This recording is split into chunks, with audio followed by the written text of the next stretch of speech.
All that scratching is making me itch.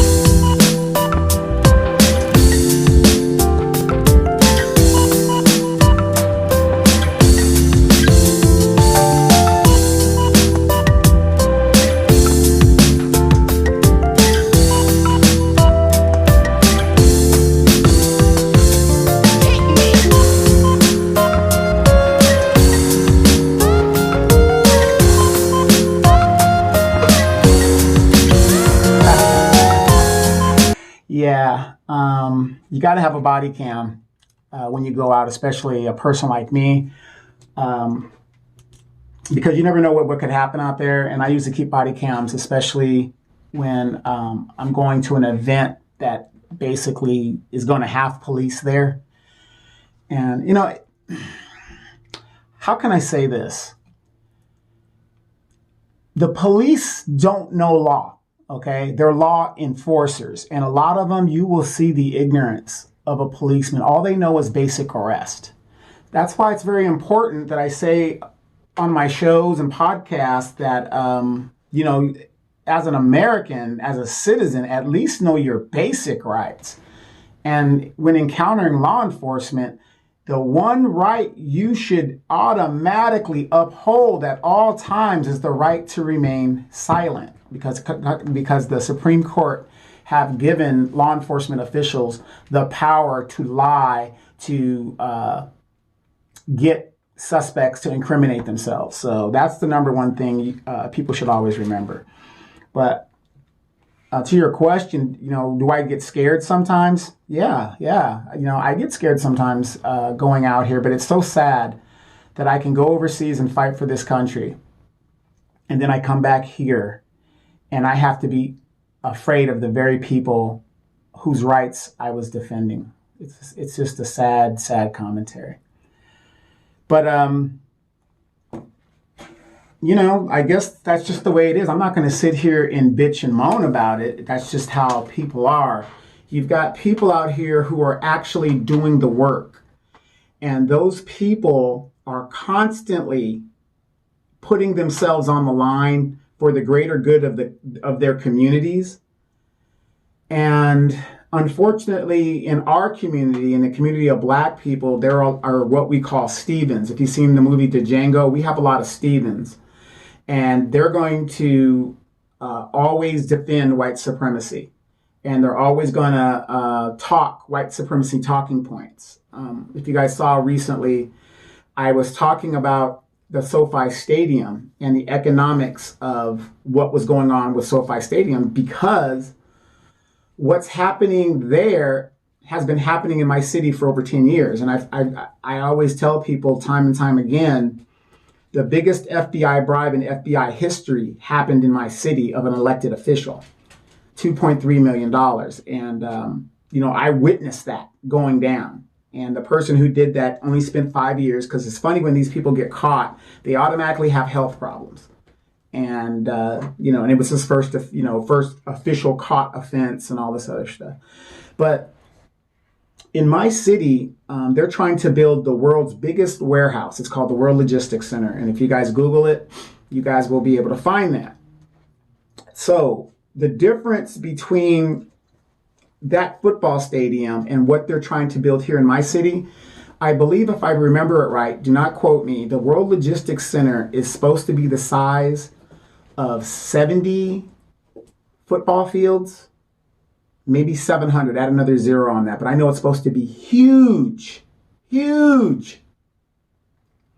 And the developer says all this stuff is going to happen. We had a Skechers that came here, and it was supposed to bring 2,500 jobs. It only brought 400 jobs. And the people that live in my city didn't even get those jobs because a lot of the people had transferred over.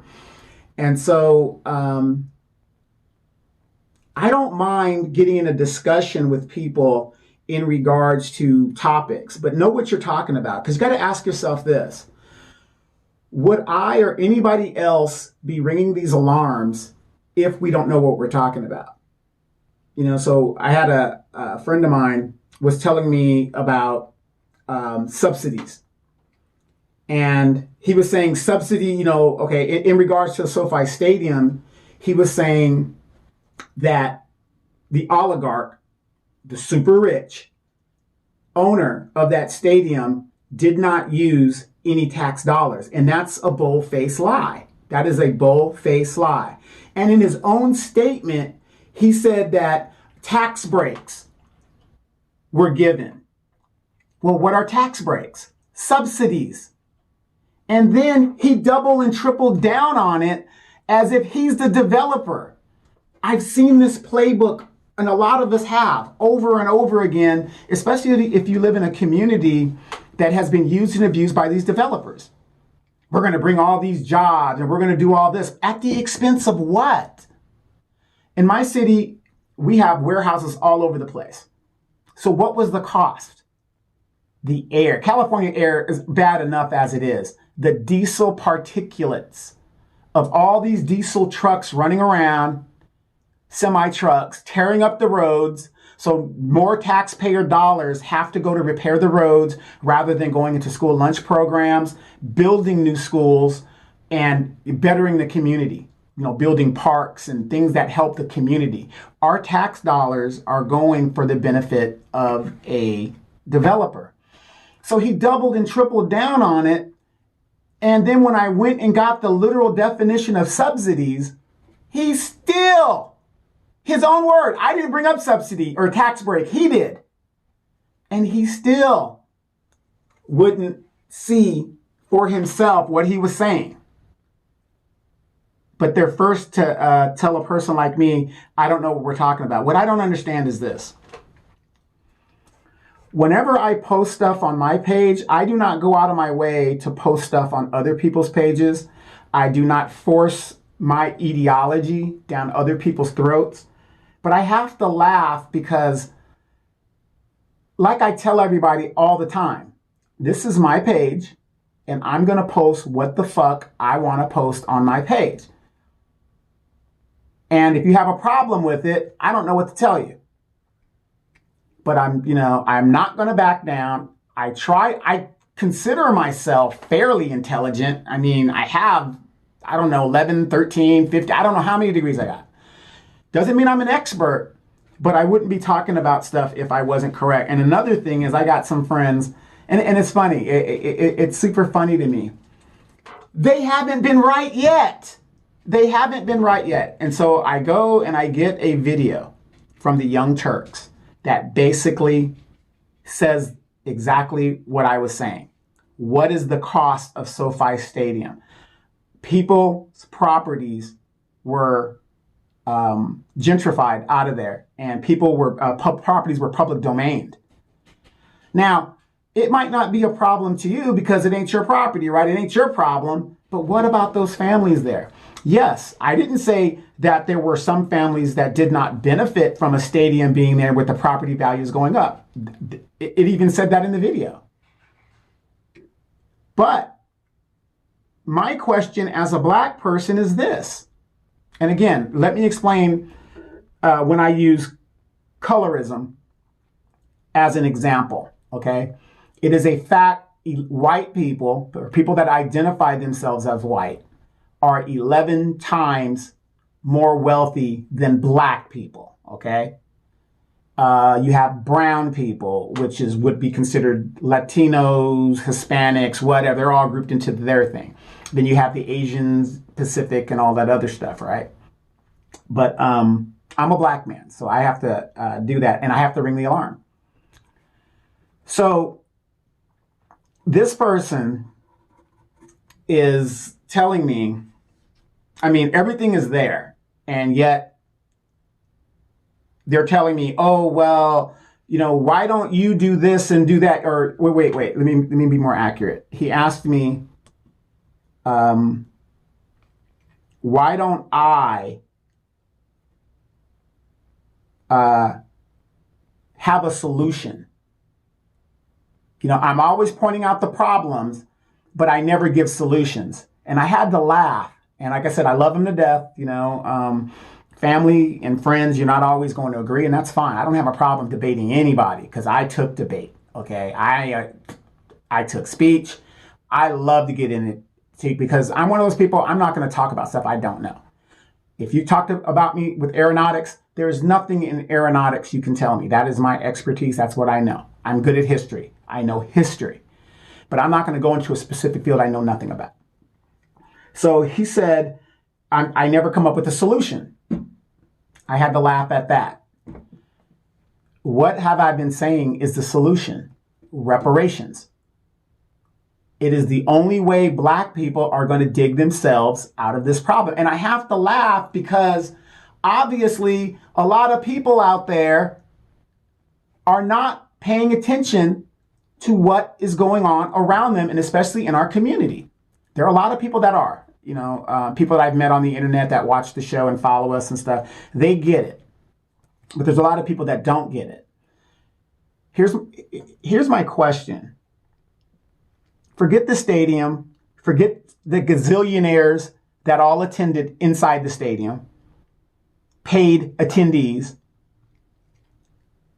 Why isn't anybody interested in why are these stadiums being built in poor areas, displacing Black and brown people? Why isn't anybody thinking about that? If I'm a rich person and I live in a rich neighborhood, why do I have to drive 13 miles away from where I live or my community to go into a gentrified community where people were living and set up a stadium so I can see my gladiators perform? Why isn't anybody noticing that? Out of all the places you had to put this stadium, you displaced all of these Black families. And that's what I'm talking about. So when I talk reparations, I'm saying that if Black people were economically as wealthy as other groups here in the United States, would that stadium have been put there? I don't think so, because in a class action lawsuit, you have the resources and the money to buy the lawyers to fight the development. When you don't have that, you really can't fight much. And then, even if you do put a stadium there, you can't make some of the people there that live in the area have access to the stadium by making the tickets reasonable. But that tells you another thing. If the people who live right there near the stadium can't afford a ticket to a game, what does that tell you? It's just funny. But I'm going to say it. I'm going to say it again. I'm going to continue to post what I want to post. This is my page. You don't have to come here. You don't have to come here. You can go other places. I've been doing this for years. This is nothing new. You guys, a lot of people out there know what I've been doing for years. And I just happen to see that if you come to Southern California, there's not many Black people left here. They're just not. Our Black legislators aren't doing a damn thing for us. And this is why I ring the alarm. And I ring the alarm like this because there's going to come a day where I'm going to walk away, and I'm going to walk away in good conscience. And I'm going to be in good conscience because I did everything I possibly could to warn my people. I had another friend that called me one day, and he was like, "Hey man, you're always talking about Black this, Black that, and all the Black pride stuff. Where's the brown pride? I don't see you talking about other groups."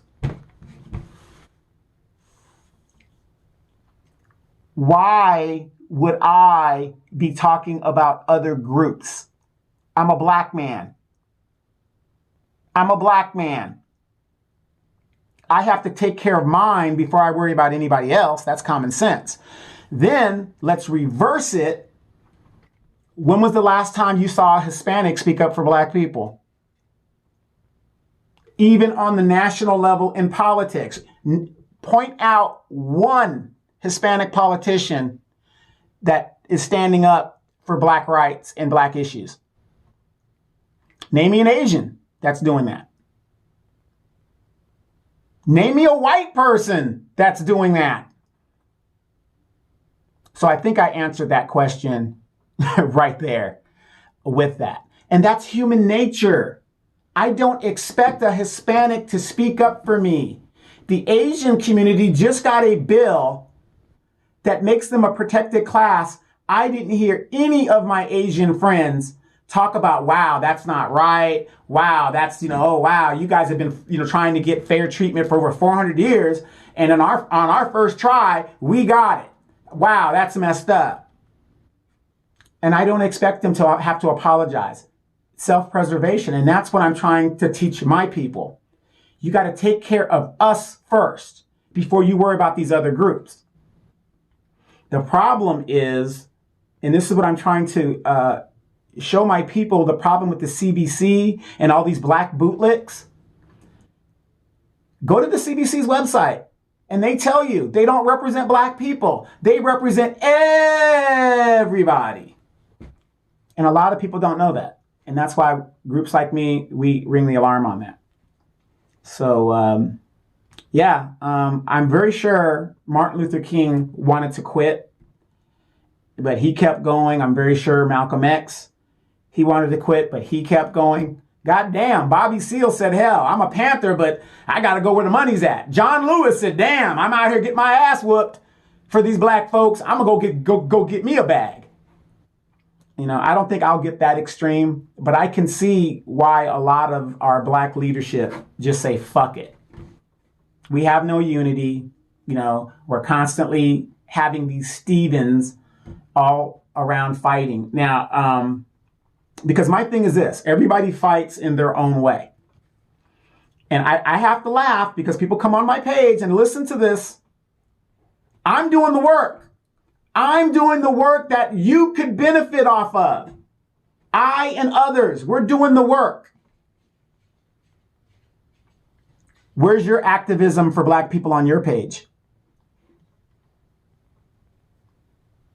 That's what I want to know. Where's your activism? So, and I'm not saying you have to be into that, but how are you going to try to come down here and shut me down and argue with me? It's a waste of your time. It's a waste of your time. I'm out here doing the work. What are you doing? And that's the problem with black people. The crab basket mentality is real. It's a real thing. But before you point your fingers at me and other people who are out here doing the work, spreading the message, ringing the alarm, ask yourself, let's look at your page. What are you doing to help the black community if you identify as a black person? What are you doing? If you ain't doing anything, I don't think you should say anything. That's just my opinion.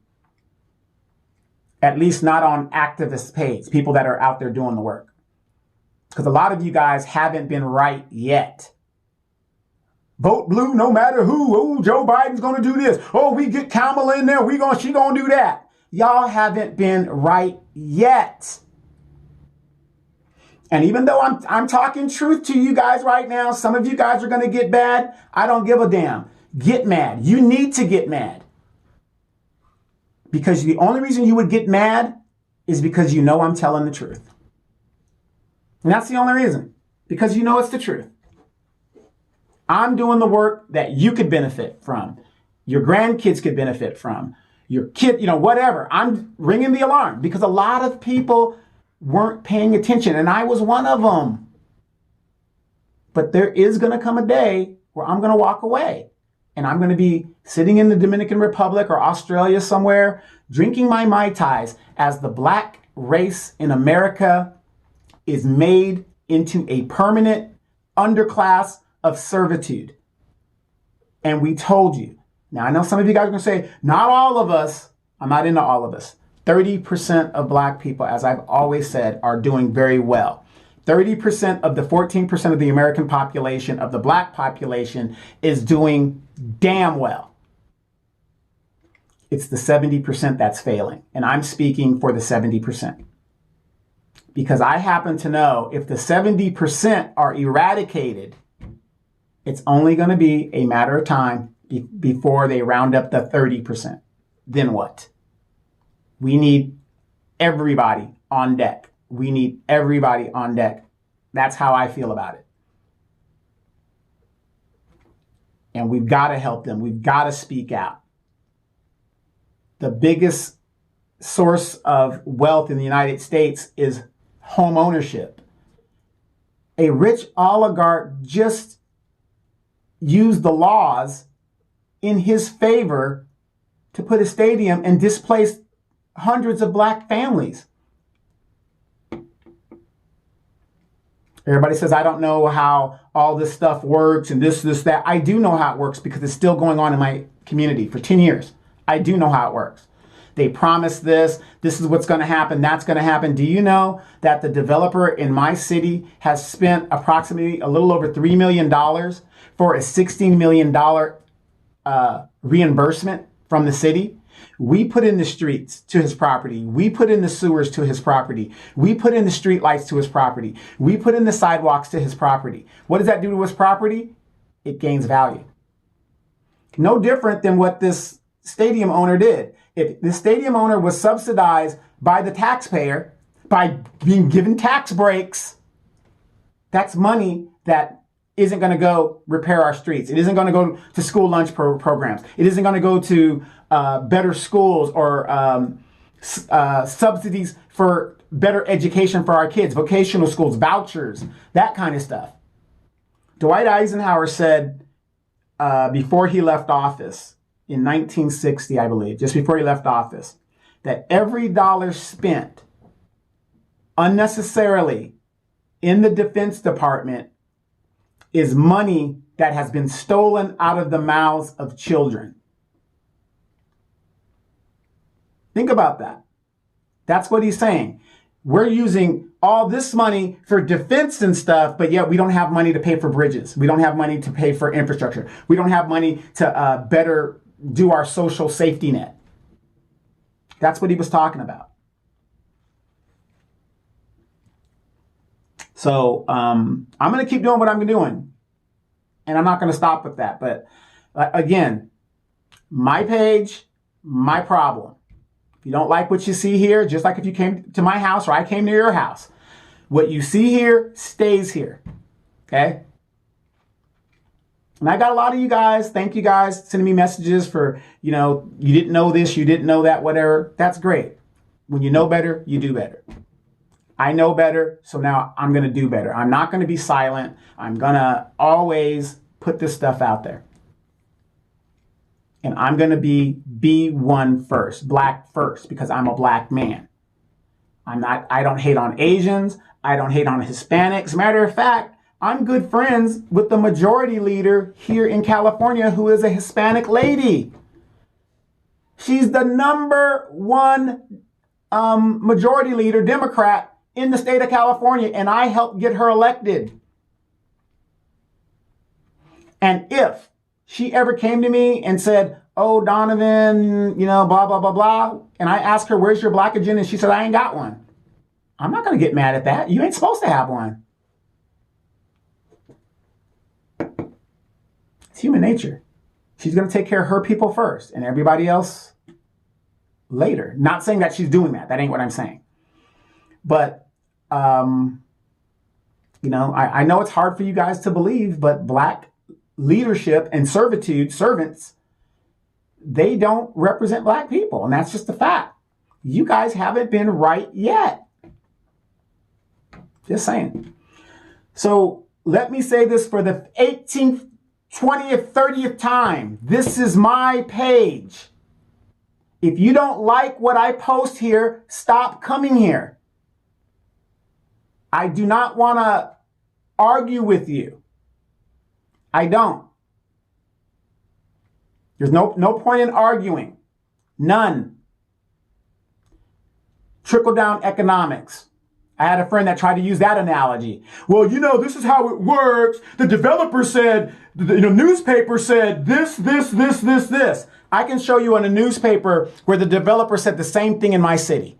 Said almost the exact same thing of what was going to happen and what he was going to pay and what he was going to put in didn't happen. So let's talk about trickle-down economics, right? It has been proven over and over again, trickle-down economics in actuality does not work. But yet they sell that every time. You got to give the wealthy tax breaks. And then from the tax breaks, then they create jobs. You guys remember that? Where are the jobs? Before the pandemic, where were the jobs? But you're giving all these people tax breaks. So there's a difference between fantasy and reality. A lot of you guys live in fantasy, and I'm trying to break your glass ceiling so you can see reality. You know what I mean? Reality, what's really going on, what they're really doing to you. That's what I and other groups are trying to do. I'm going to be okay. I don't have to do this. But I'm smart enough to know that if I don't raise my voice and speak up for those that aren't as blessed as I am, it's only going to be a matter of time before they come after me. So anyway, I'm Donovan Saadiq. That's pretty much my spill on that. And yeah, that's what's going on. Some of you guys need to do like I did. Get into recovery. That's why I'm known as the recovering Democrat. Because I just was a Democrat and didn't care. And then I realized these people are doing jack shit, nothing. Zero. And I prove it time and time again. And a lot of you Stevens out there don't like it. There's a saying, how could you be this dumb and Google is for free? Think about it.